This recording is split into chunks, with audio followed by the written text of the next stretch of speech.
Hello, you are welcome to Further Together.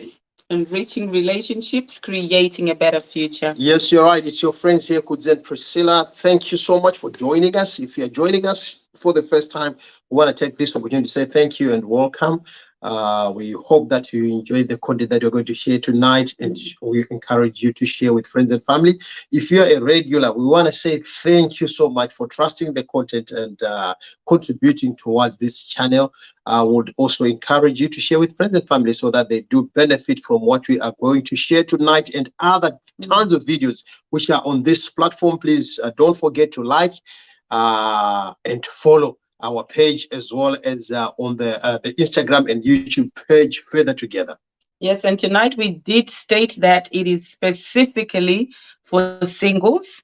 However, that doesn't mean that married people will not benefit from tonight's discussion as well. So both will benefit, but we decided to tailor tonight to our single men, single women that are on this platform. Definitely. We do acknowledge that there is quite a lot of work that needs to be done in terms of marriage preparation. And like how many times we find ourselves preparing for weddings, using a lot of money, getting wedding planners, and so much more, and yet less is very done. Little is done when preparing for marriage. Yes, and as we work in our mentorship programs with couples, sometimes called for interventions, you will discover that there's a lot that wasn't done during the preparation. People were just thinking of, oh yeah, we're going to live together, so let's prepare for the big day. And unfortunately, the big day is just one day. And the good thing about the big day, the wedding day, is everybody will be there to support you. But immediately after the wedding, then you are left just alone. The two of you, and then you are now struggling to figure out, to map the way forward. So we would encourage you that if you are out there and you're preparing to get married, or you may have the idea of wanting to get married, or you are married, some of the notes that we're going to share tonight, they may also help you to navigate in your marriage. And guys, we always state that we are work in progress as well. So the information that we share not only helps other people, but it helps us in our marriage as well. Because time and time again, we go back to this information, and we find ways to make sure that we benefit from this content as well, as we navigate different seasons in marriage. Like we mentioned, that marriage is not easy, marriage is hard work, but it can be even more harder when you're ignorant. So it is good for us to keep getting acquainted with this information in order for us to enrich our relationship. And our topic for tonight is how to mentally prepare for your marriage. How to mentally prepare for marriage. I just want to emphasize that we are, like we have said, we are not talking about preparing for wedding, because if it is just the wedding, there is one thing which contributes much more on the wedding, which is money. I mean, to be fair, if somebody is going to have £1 million today, and they say, I'm looking for somebody to wed with, and I'll be going to Cyprus or Barbados, so I'm looking for a candidate to fit in, and I'm looking for guests. Before the end of the day, the inbox will be full.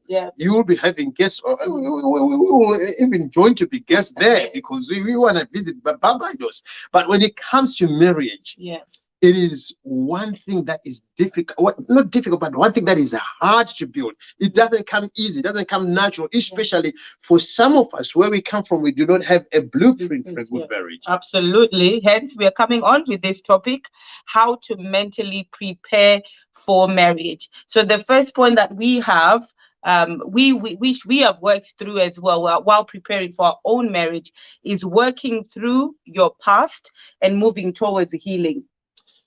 So work through your past and move towards healing. That's a very important question, important point.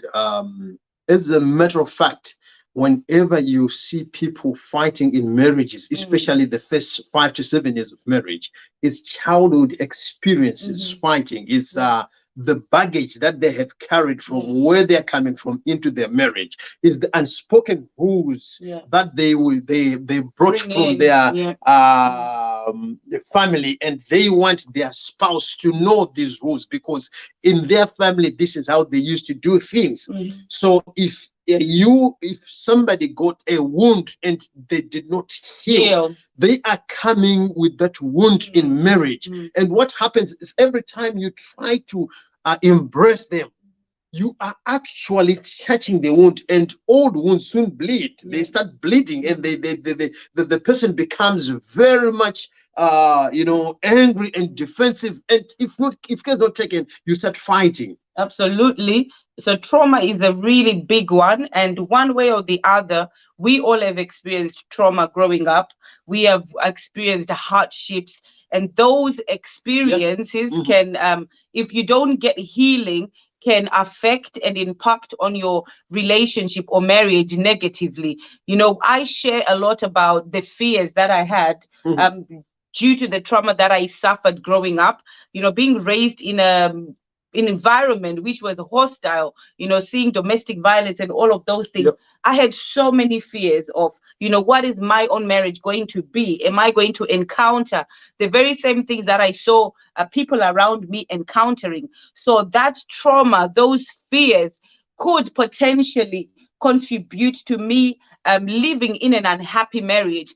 But I thank God that I came to that realization prior to getting married, and I was seeking healing, that God, I need healing in these areas. In those darkest parts of my life, I need healing. And it is when I found that healing that you were seeking healing as well, because we've gone through stuff, both of us. And because both of us were seeking healing, we were now able to then enter into a marriage and experience this healthy relationship, this a happy marriage. So you need to get in any marriage feeling whole, feeling satisfied, and feeling that you are complete. You are enough by yourself before you get your spouse. Definitely. And on that, I think I touched on the issue of baggage, emotional baggage. And this is quite important to those who have been in relationships before. Probably you were married before, and you are divorced and you want to get into another relationship, or you want to get married. If care is not taken, you carry that emotional baggage from where you were, and you start to treat this person whom you are meeting right now, you are crucifying them because of the sins that were done by the ex. So whenever you look at them, you don't see them, you see your ex right in them. So that baggage needs to be taken off. You need to unload it so that you get into this new marriage whole and new. Yes. And one thing about having that baggage, you tend to find one way of identifying if you are still not healed, if you are still carrying baggage, is when you find yourself attracting the very same people. You're attracting your former spouse, your ex, somebody with the same characteristics, the characteristics and the traits of your ex. So that's an indication that you still have not healed. So point number one for us is working through your past and moving towards healing. So you might have not healed completely, but you're making progress. You are seeking ways. If you're going to therapy, you're going to therapy to seek healing so that you can be a better spouse. Yes. It's work to do. It's not a one-day thing. Especially if you are going to look for a counselor, if you're going to look for if you're going for therapy, it's not something that you just say, I'm working on myself today, then tomorrow morning you wake up and say, I'm whole. And we must also admit that some of these things, you don't really become fully and wholly, but having that insight of, yes, I'm working, I'm heading towards this, these are my challenges, that helps. And like we said, this topic applies to married people as well. If you're finding yourself in this circle where one thing is always leading to the other, in most cases you may have not healed from your past. So working through that and seeking healing, no matter what stage you find yourself, is very crucial. Yes, Pelagia Machebere, how are you? Precious Mitwa Sekwa, how are you? Rumbi, how are you? It's good to see you guys.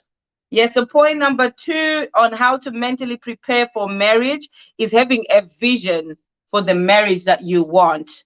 And this, I would say that, you know what, don't wait until a spouse comes your way before you have a vision of the kind of marriage that you want. Yep. I had a vision of what I wanted out of marriage, the kind of marriage that I desired, and you also had a vision. And we now came together and say, what is it that you're looking for? What is it that you're expecting out of marriage? And that is when we began to communicate both our visions with each other. Yes, and on that, I want you to be careful, ladies especially, that when you are getting in, if you meet a man today and you say to them, I'm looking for a guy who ticks 1, 2, 3, 4, 5, 6, 7, 8, 9, 10 boxes, man, they have a tendency of adjusting for that season so that they fit into those boxes. When you are in marriage, then they show you who they are. Yes. So it's something to be very careful about. Absolutely. So having a vision of the marriage that you want, and pardon us guys, we are having what do we call it? A wardrobe malfunction, but it's going to be sorted in a moment. So having a vision of the kind of marriage that you want. And one thing that we always share is that vision informs the direction that you take. So whenever you have a vision, you know which way to go. It informs the kind of spouse that you're going to date. Many a times you find, people say, oh, I just found a guy and I'm dating this guy. But do you know their vision? What is your vision? Because your vision will also inform the kind of guy that you're going to go out with. It's going to inform the direction that you're going to take. And I remember earlier, as my husband and I were going through this topic, and we were sharing of how the analogy of a train. You might find 2 trains on the, what do you call it? Is it on the dock or? Yeah. So you might find 2 trains on the train station. So when you look at them right there and there, they can look so good together.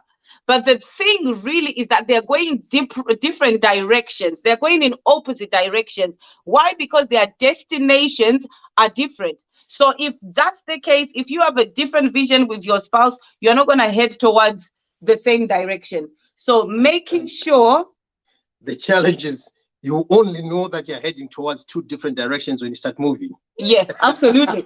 Because you can all be on the same level, and then when you say it's time to go, one spouse is going that way, the other is going the opposite direction. So vision is critical. It informs the direction that you're going to take.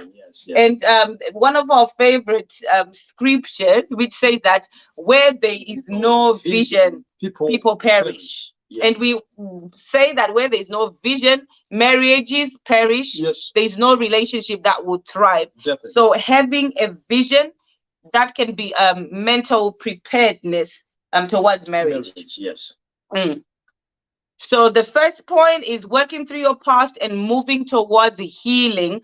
And this point number 2, being mentally prepared, is having a vision of the marriage that you want. Good evening, Pastor Julie. How are you? Yes, Violet, how are you? It's good to see you. Yes, Rumbi, call Kelly. She must come here. Yeah, I want her to hear this. Yes, so point number 3 is don't expect your partner to complete you, to fix you, or to save you. Repeat that again. Don't expect your spouse, your partner, to complete you, to fix you, or to save you. I'm getting married, he's going to solve all my problems. You are not going to be married to God. Let me repeat this. You are not going to be married to God. You are going to be married to a man. Even if the man is going to be a bishop, he is only a man of God. So if you are expecting him to be your everything, you have missed it, and you will miss it. You will be frustrated and disappointed. So as you are going in, you have to know that your spouse, as they are coming, they have their own flaws, they have their own challenges, they have their own struggles, their own wounds. They have their own wounds. They're heading towards healing. So you have to know that before you get in. Because if you're going to get in and you're thinking, yes, I know I have all this, and he is a prayer warrior, he's a man of God, he's a worship leader, or she's a prophetess, then you will definitely miss it and you'll be frustrated. And one thing that you share a lot with couples, with young couples that we mentor, is that don't get in a marriage because, oh my God, she is a wonderful praise and worship leader. She's got a beautiful voice. You know, you always tell them that when you're indoors, you're not singing to each other. When you married, you won't be singing to each other. Yes, he's a good preacher. It's good to have a good preacher. He's a seasoned preacher. But when you are in marriage, I mean, Pastor Julie is here, married to a pastor. They've been pastoring for many years, probably close to more than 20 years now, close to 20 years. Now, if you ask them, is Pastor Peter just spitting scriptures every day? No. You'll be surprised that no. It's not like that. There are issues that need to be solved. The worst that we see is sometimes you hear spouses say that I'm married to a pastor, but we've never prayed together. He's a pastor at church, because for some of these guys, being a pastor, it's an occupation. So they are doing it so that they can be paid. So he's a pastor at church. When he comes home, whenever he's reading, he reads the scriptures so that he can find something to preach next week. Not that he will leave the scriptures. So you have to be very careful there. Yes, Kelly is here. She says, Rumbinda Uya. Thank you, Rumbi, for bringing her. You're coming for me. I'm Kelly. Because you're just coming, you need to go for a replay. Yes. You can replay later. So the point that we are making is that don't expect your partner to complete you. And one of the things that we were sharing the other time is that, you know, God has made us whole. God has made us complete. Yes. You did not come in my life to complete me, and neither did I come to complete you. When God created an individual person, he said, this is good. Singleness is not disability. It is not disability. Singleness is not disability. So if you're finding yourself that you've been single for so long, there is nothing wrong with you. In fact, you are complete as you are. This other person is coming to complement you, but you are just good enough. You're good enough for the purpose that God has created you for. You are good enough to function in the purpose of God upon your life. So nobody is here to complete you. So don't get in with that mindset that he's going to heal me, you know, of my traumas. He's not a therapist. Even therapists don't heal people. They help you towards your healing. So don't go in with that mindset of fix me. I'm your wife. Fix me. Deal with my issues. Deal with them first. Work on yourself. Do the self-work. Do the self-healing. And when you're coming in, you're going to contribute positively to your spouse. Definitely. Yes, Beverly, God has made you whole and complete. And on that note, stop the pity partying, which some single people do. And may we also say this, that there's a lot of pressure out there that if you reach a certain age, people, they look at you and say, what's wrong with you? Why are you not being married? You know what? Time and chance happen to them all. So don't put yourself on too much pressure and think that there is something wrong with you. Of course, there could be. It's a topic for another day. But you know what? Whilst you are waiting for that big day, whilst you are waiting for that great day, work on yourself, you know, feel complete, and go on the next point. The next point says, Kelly, you're saying we are at pressure. We are aware. And that's why we come on here and say, do you know what? The pressure is out there. Pressure from family, pressure from society, from friends. And apparently, even here in Europe, where you are, the pressure is everywhere. Yes, but you've got to hold strong and say, I'm complete as I am, and I will wait until my time comes. Absolutely. So the fourth point of being mentally prepared prior to getting married is finding resourceful material. I went for a workshop one of the days, how to become a millionaire, in central London. And whilst we were sitting in the room, I think we were 150. So the guy who was facilitating the workshop stood and he said, how many of you in this room have read a book on finance? A number of hands were raised up. How many of you have read a book on how to become a millionaire? Yeah. Then few hands were raised up. And how many of you have even read an article, just a paper about how to become a millionaire? Then when he finished, say, look, here's a problem of people who thinks that it's only done by magic. So you are not preparing yourself. You are not looking for resources. You just came here thinking I will just give you a certain charm that will make you, rich quick. And in marriage, we have seen such things as well, that there are some people who are saying you are ever praying, God, give me a husband, God, give me a husband, but you are not preparing yourself towards that. You don't have any resources that prepares you towards that. You don't have any circles among you that will prepare you and teach you the etiquettes of marriage. You don't have any couple that you are looking up to. All you are thinking of is now I'll be married. Then you are making declarations. I'm not against that, but declarations, they work more better on people who are working. Exactly. And understanding, and you gain understanding of the type of marriage that you want when you find the right resources. There are resources on building healthy and functional marriages. There are resources on healing, how to find healing prior to getting married. There are so many resources out there. And it's about getting yourself acquainted with those resources prior to getting married as preparation, as that mental preparation, and we mentioned issues of getting the right books. Nowadays, you don't have to read a physical copy. You can listen. Go on YouTube. Go on Instagram. You see, there are people who are teaching about marriages. How to get married, and there are a lot of. If you go on Spotify, podcast. In regards to all these issues, they are there. And what we are doing right now is part of being resourceful. You're getting information from people that are in marriage, who are doing marriage. You're getting information from real people who are going through real challenges. Because one thing that we do when we are speaking to people, we are sharing our challenges. We have quite a lot of singles. Sometimes we just call us and say, Mr. and Mrs. Coffee, tell us, what kind of challenges do you encounter? And some were thinking that we are superhumans.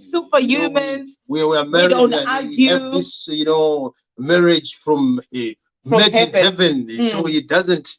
Even Jesus, he came from heaven. Once he was here, he suffered temptation. So even if it's a marriage is made in heaven, you temptation will be there. So having role model couples that you can go to, you can ask from, you can ask for their experience. How has it worked? How have you sustained being in marriage?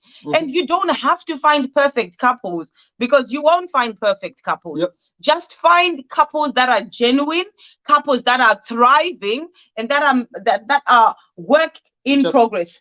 And just find couples. It's not just find couples. One of my mentors. It's not just find couples.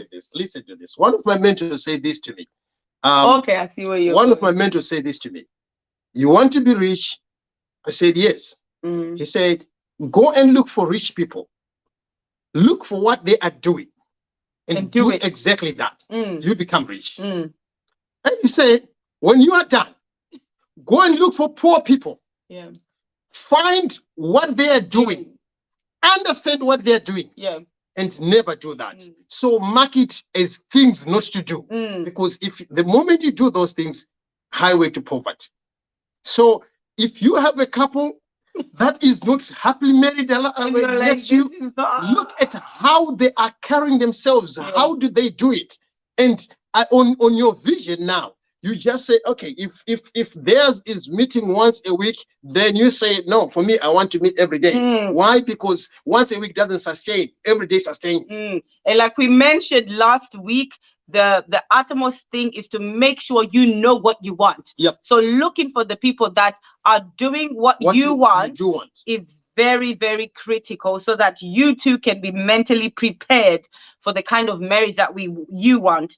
And the last and the final on being mentally prepared for marriage, like we always say, this is not an exhaustive list. We only bring little tips here and there, but there's so much more that you can do to be mentally prepared. There's so much material as well out there with other guys who are sharing. Yes. So be happy, because happy singles makes happy marriages, and hurt singles hurt their marriages. One of the biggest lies in life in general is thinking that I'm not going to be happy today because I haven't attained that. Once I have that, I'm going to be happy. I'm going to be a happy person. The truth is, the moment you attain that, there will be another hurdle. So those whom you see or whom you see, celebrating and they're happy, they are not happy because everything is perfect. They are only happy because they know how to find happiness. And to be fair, we have answered a lot of people, and they say, okay, Priscilla and Kudzie, you're quite happy. It's marriage that is making you happy. And we always say we were happy before we got married. You was just this. One of the biggest problems that I had in my previous church, back in the day, was I was a happy guy that they thought this guy is you're right. I mean, I remember one of the times I was dancing and I was jumping like this, and this other bishop came to me and said, you know what, calm down. This is not the place of doing that. So happiness is a lifestyle that you have to create right now before you get married, so that when when you're looking or when you're getting into marriage, you are a happy person who will meet another happy person, and you light the fire. Absolutely. And don't deceive yourself by thinking that, well, I could be happy if I married Mr. Coffee, or I could be happy. We hear this quite a lot, some man saying to Kudzie that, you know what? Yeah, if I was married to your wife, I could have been happier. Or if I was married to your wife, I could be. She's easy to be loved. Yes, we know there are people that are lovable, but when it comes to happiness, it is not an individual. It's not being married to him that will make you happy. You have to find happiness within. I was a happy girl. I was a happy woman prior to getting married. So it is not him that has made me to be happy, but happiness is a choice. And we are students of the Bible, and we unapologetically. One thing that we have come to know is Jesus was a great man. And we would also all think that everybody that walked with Jesus became whole and holy. But Judas Iscariot, who betrayed Jesus, was even among the disciples. So if you are not happy and you get married to this happy woman, you even frustrate her, and she become miserable. Why? Because it's not about her, it's about you. It's not it's not within the marriage. It's here and it's here. So if marriage is not here, if happiness is not here and here, then even if you get married to Jesus, like I said, Judas was with Jesus and he wasn't happy. He committed suicide to show that the guy wasn't happy. And that is one thing that I would say, ladies, men, if you're looking for somebody to get married to and you want a happy marriage, look for somebody who's happy. Look for a happy spouse and be happy yourself, because it is when both of you are happy, you are able to build a happy marriage. Don't go look for somebody who's miserable and then think that, you know what, the moment I step in their life, they're going to be happy and whatever. They've got to be happy. before you get married. And Beverly, she's mentioning a good point here. She says, don't look happy, but be happy with yourself. You know, we have this school of thought: fake it until you make it. Yeah. Yeah. We all know the difference between fake and genuine. So if you are going to fake it until you make it, guess what? You attract another faking it until you make it. And all of you are going to fake it. Now, when you think you have made it, whilst you're in there, you only discover that this is a replica married to another replica. Because, you know, you attract the type of people who you are. Absolutely. So be happy. Don't pretend. So that's the fifth and the final point for tonight. And just running it through: how to be mentally prepared for marriage, work through your past and move towards healing. Second point is having a vision of the kind of marriage that you want. Third point is don't expect your spouse to complete you, to fix you, to save you, to heal you. That is not part of their job or their role. The fourth thing is finding resourceful material and people, which includes the mentors that we mentioned. And then the fifth thing is be happy, because happy singles makes happy marriages. Well, what more shall we say apart from saying thank you so much for giving us your precious possession, which is your time. Time permitting, God willing, we'll meet again next week on the same channel. Eunice Chizangam, thank you very much for joining us. Beverly Jassy, thank you so much. I hope this will help you. Kelly, call us immediately after. We need to deal with you. Yes, it's been a long time. Thank you so much for joining. Rumbi, thank you very much for bringing. Sis Violet Mukabeta, thank you so much. Rumbi, thank you for sharing, for tagging your friends. And guys, do kindly share the broadcast. As you have been blessed, we believe that this broadcast will be resourceful to other people. If ever there's anything that you mustn't forget to do, don't forget to be happy. Till we meet again. God bless you.